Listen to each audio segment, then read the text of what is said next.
જય જવાન જય કિસાન। હું યશ પુંજાભાઈ રાડા આજ સૌની સમક્ષ આજે આવ્યો છું 26 તારીખના ડિમોલેશનની પ્રતિક્રિયાને લઈને, જેમાં ઘણા રાજકીય પક્ષો તથા ઉચ્ચ અધિકારીઓ દ્વારા ખોટી રીતે એ કૃત્ય કરવામાં આવ્યું છે। પહેલાં તો અમને એમાં કલેક્ટરશ્રી દ્વારા 23 તારીખે નોટિસ પાઠવવામાં આવી હતી, જેમાંથી તેમણે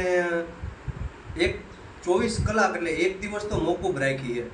એ પોલીસ તંત્ર દ્વારા કરવામાં આવ્યું આ કાર્ય મોકૂફ રાખવાનું, જેથી કરીને અમને એક દિવસનો સમય ઓછો મળે, અમે કોર્ટ કચેરી ના જઈ શકીએ તથા અન્ય કોઈ એના વિરુદ્ધમાં કાર્ય ન કરી શકીએ પોતાના બચાવ માટે, જે માટે થઈને પોલીસ તંત્રએ ખોટું કર્યું છે।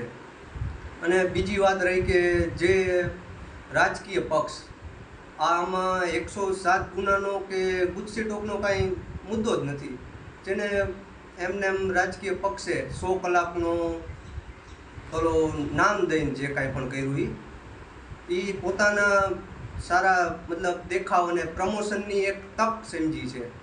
જોયું જાય તો આ એ અધિકારીઓ દ્વારા જ કરવામાં આવ્યું છે। આ હું જોયું જાય તો એક નીચ હરામી અને સૌથી ગંદી રાજનીતિ રમવામાં આવી છે। જે કાળા દેવરાજ ઉપર જે પણ કાંઈ થયું છે એમાંથી એમને જે 107 ગુના દર્શાવ્યા, 107માંથી 90% ગુના તો એવા છે જે કોર્ટ દ્વારા બાઇજ્જત બરી કરવામાં આવ્યા છે, અને એ અમુક ગુના તો એવા છે કે જેમાં એ સંડોવાયેલા જ નથી। પોલીસે તેમને દબાવવા હાટું થઈને તથા એમને પાછળ રાખવા માટે થઈને અથવા તો ગમે ખોટી રીતે કરીને ગુના નોંધાયેલા છે એમના ઉપર। એ 90% ગુના તો એવા છે અને એમાં જજમેન્ટ પણ મળી ગયા છે, એટલે જેથી કરીને કોઈ કહી ના શકે કે આ ગુનેગાર છે કે આને એવું કર્યું છે કે એવું કાંઈ છે। એમ તો જોયું જાય તો આપણા હમણાં વિસાવદર પંથકમાં ગોપાલભાઈ વિધાનસભા જીત્યા, એમની ઉપર જ હાલ અત્યારે 28 કે 30 ગુના નોંધાયેલા છે। તો શું તમે એને ગુજસી ટોક લગાડી દેશો? શું તમે એના ઉપર શું કહેવાય ડિમોલેશનના કામ કરી નાખશો?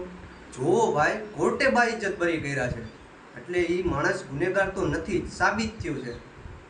અને રહી વાત બીજી કે આમાં ઘણો ઉચ્ચ અધિકારીઓ ભાજપના દલ્લાઓ કહી શકાય, એટલે આમાં હું કોઈ ખાસ પર્સનલી કોઈને ટાર્ગેટ નથી કરતો, જેમ કે DYSP Dhandhaliya sir, Patel sir, PI Patel sir એલસીબીના જુનાગઢ પોલીસ, અને સી ડિવિઝન જુનાગઢના હાવજ વત્સલ સર। તમને પર્સનલી નથી કહેતો કે તમે જ આ બધું કર્યું, હોઈ શકે તમારી પણ પોલિટિકલ પ્રેશર હોય, તમે પણ કર્યું હશે, પણ હા તમે આ જરૂર કર્યું છે કે એક દિવસ મોકૂફ રાખવામાં આવી અરજી તથા ઘણા અન્ય ડેમોલેશન દરમિયાન કાયદા વ્યવસ્થા નથી જાળવી, એ બધા લઈને અમે કોર્ટમાં તો જવાના જ છીએ સર, જે કાંઈ લીગલી થાય એ બધું અમે કરવાના છીએ, એ તો અમારી તૈયારી છે। અને રહી વાત કે તમે કાળા દેવરાજને હાલો એના ગુજસી ટોક અને 107 ગુના અને અન્ય કાંઈ પણ આગળ પાછળનું કરી અને દર્શાવી દીધું, એ કાંઈ વાત નથી સર। હાલો તમારે વ્હાઇટ કોલર જોતો હતો ને, તો હું વ્હાઇટ કોલર જ છું, હું એમનો ભત્રીજો જ છું। ભત્રીજો એટલે ભાગ ત્રીજો, બે ભાઈ હોય અને એનો છોકરો એટલે ભત્રીજો, એટલે એ ભાગ ત્રીજો થયો। હું તમારા સામે લડાઈ દઈશ, તમારે વ્હાઇટ કોલર સામે વાત કરવી હતી ને, તો હાલ હું વ્હાઇટ કોલર છું। હવે આવી જાઓ ફેસ ટુ ફેસ, આવી રીતે આચકલાઈ ન કરતા 24 કલાક એક દિવસ એવું કાંઈ પણ કરીને આવી જાઓ, હવે ફેસ ટુ ફેસ લડીએ, અને કાયદામાં રહીને જ હું લડીશ। તમે તમારો સત્તાનો દુરુપયોગ કરવો હોય તો કરજો, હજી તેમનો પરિણામ તમને બહુ જલ્દ મળશે। જય હિન્દ, જય ભારત।